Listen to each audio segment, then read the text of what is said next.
You may already know that Opae'ula are a richly colored, kind of unique shrimp that is endemic to Hawaii. I obtained my original stock from Fukubonsai. If you do a search for micro-lobster, you'll find the website.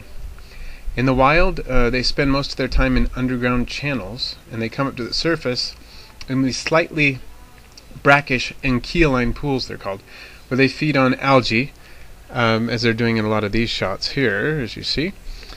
I obtained my original stock, as well as food and habitat and a lot of information from Fukubonsai.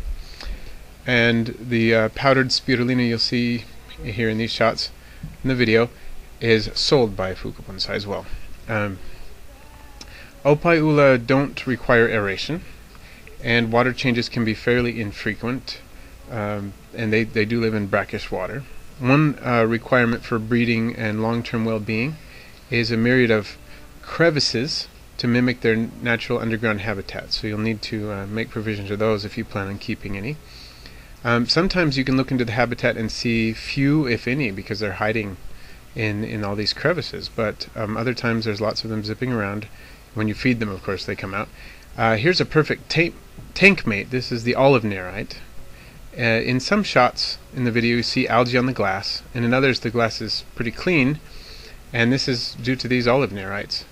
Sometimes it takes only a couple of days for the nerites to clean the glass almost completely, so I rotate the nerites in and out of the habitat, and they hit the algae so hard that I take them out again to let the Opae'ula have a chance to graze naturally.